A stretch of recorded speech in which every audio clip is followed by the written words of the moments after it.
But anyway, to make vaccines, you can inject small packs protein or bacteria, some kind of bacteria, into a person, and to hope to make them allergic to that protein, to produce antibodies to that protein, so that protect them from that disease.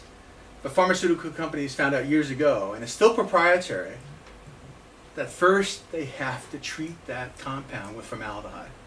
Otherwise, they have a very, very limited chance of producing antibodies. Why do they treat it with formaldehyde? Well, they don't really know. But the truth is, because the macrophages that help produce these antibodies will more likely eat these formaldehyde-modified proteins. And so that's why they do it. The bad thing about this is that if you're continuously treating your own protein with formaldehyde and the macrophages, the leukocytes, are continually eating them, they're continually also presenting those proteins to their surface for other cells to produce antibodies against it. People with MS have extremely high levels of useless antibodies in their blood, to such a high extent that it overflows into the spinal fluid, and that's when they're looking for. When they see those protein layers in your spinal cord, those are antibodies. They're basically useless antibodies and components of antibodies. Well, why are you producing these antibodies? Well, you're producing false antibodies because you're constantly treating yourself with formaldehyde. The bad news is, when it does actually produce an antibody that works against your myelin, then what happens then? Well, the body would be very efficient in taking you down. And here's Big Pharma, you know. I won't read the rest of this, but what they're saying is the war zone in this disease, meaning MS, is primarily at the macrophage-myelin interface. Therapeutic strategies to inhibit macrophage activity. They're doing war against the macrophage.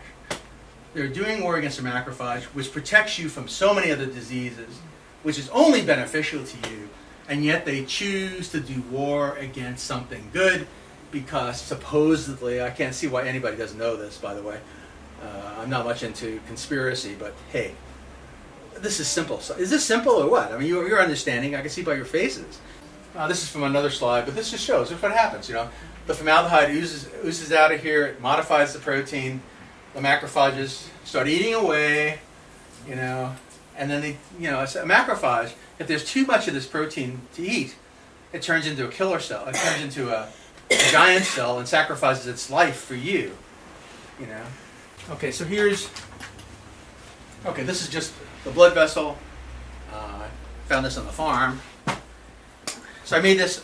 You know, this is your axon. Okay, this axon is every nerve cell has just one of these.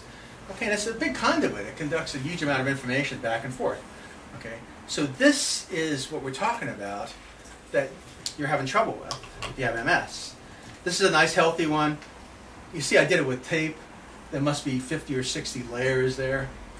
Okay, and that's exactly what it looks like. Okay, layered, and I'll show you how that's done in a minute. A normal one looks like this. A damaged one, it looks like it's been eaten by something.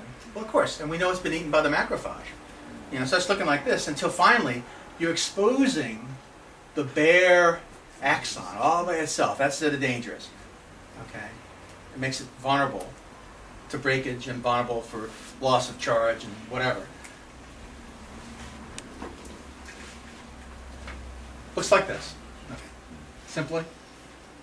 And here are the important cells, and these are the things that make this whole thing really positive.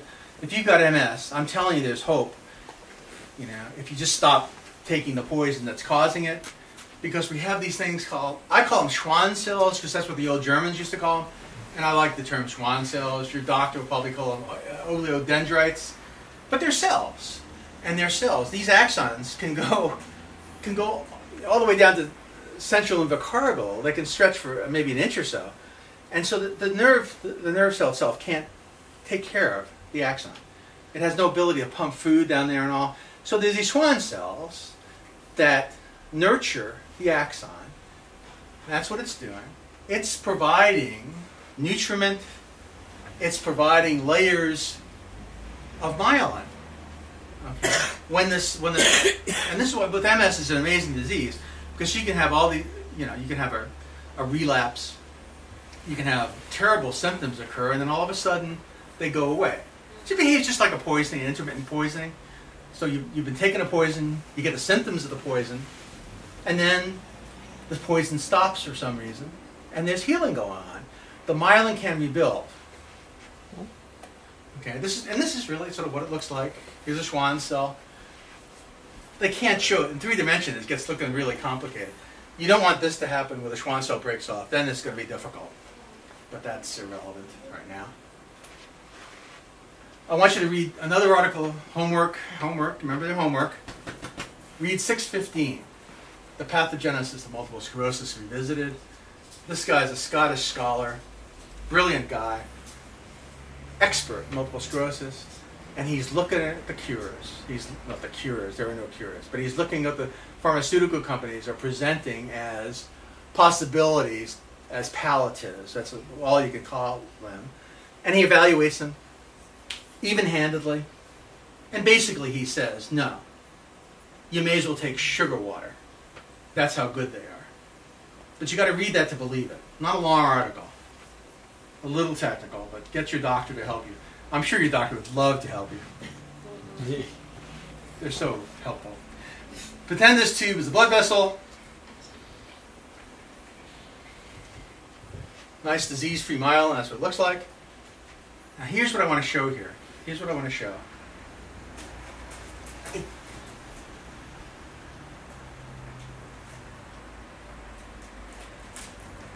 Perivascular disease. It spreads out from the vessels. And you can see this in MRIs, it's so clear. The vessels and the vesicles. And this is what it looks like. You have the stuff closest to the vessel has lost the most myelin. Why? Because it takes years to deplete the myelin.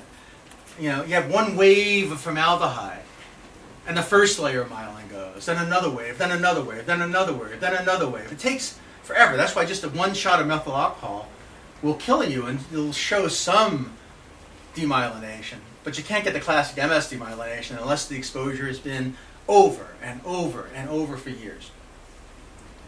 And this is the picture, okay? MS, this shows the macrophages in a person that died after being diagnosed a few months before with multiple sclerosis. They died, the doctor procured the brain. I wonder how he did that. And anyway, they did slides, and this is what they showed. Perfect. Macrophages eating away at the myelin. And that's why it's so weird, It doesn't follow a myelin, it follows the blood vessels.